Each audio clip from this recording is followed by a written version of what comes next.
बालेश्वर भाई और भौणी माने 76तम साधारणतंत्र दिवस उपलक्षे आयोजित जिला स्तरीय समारोह को आपण मानक स्वागत करुछि अभिनंदन जनाउछि। जातीय स्वाधीनता संग्राम प्राण केन्द्र देशभक्त मानक त्याग तपस्या और बलिदान पुण्य पीठ बालेश्वर जिलार पवित्र माटी को मोर प्रणाम। जिलार स्वाधीनता संग्रामी वृंद सामाजिक बंधुगण और स्वजनी मंडली आपण मानकु ये शुभ अवसर में मोर अभिनंदन और शुभेच्छा। साधारणतंत्र दिवस आम जातीय जीवन में एक प्रमुख अंग। संग्राम इतिहास रे अनेक स्मृति को बहन करुवा साधारणतंत्र दिवस संग्रामी मानक सम्मानित करुछि और उत्तर पीढ़ी को जातीयतार महामंत्र रे बांधि रखिछि। आज को 75 वर्ष तले 1950 मसीहा जनवरी 26 तारिख दिन आम देश निजको एक सार्वभौम्य गणतांत्रिक साधारणतंत्र भावे प्रतिपादित करिथिला। एही दिन ठारो देशर शासन डरी आमे आमको अर्पण करिथिलु। 1950 मसीहा जनवरी 26 तारिख रे आमर संविधान प्रणयन होई कार्यकारी होइथिला।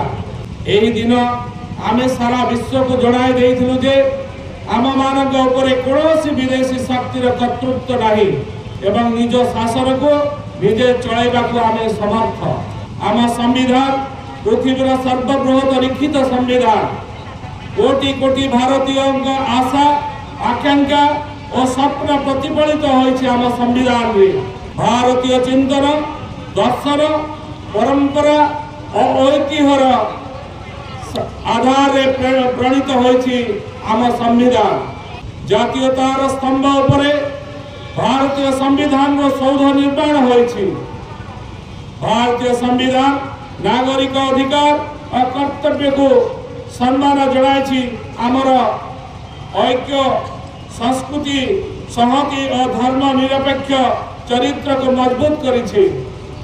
राजनैतिक स्वाधीनता सामाजिक न्याय गणतांत्रिक मूल्यबोध धर्म निरपेक्षता वैषम्य मुक्त समाज प्रतिष्ठा भिन्नता रे एकता मानवाधिकार प्रति सम्मान प्रदर्शन आम संविधान विशेषता। आज पवित्र दिवस रे जातिर पिता महात्मा गांधी पंडित जवाहरलाल नेहरू सरदार वल्लभ भाई पटेल नेताजी सुभाष चंद्र बोस मौलाना अबुल कलाम आजाद और कोटि कोटि स्वाधीनता संग्रामी जो माने ए देश को स्वाधीन करबा पय प्राण बलि देइथिले सेमानको मोर भक्तिपूत श्रद्धांजलि।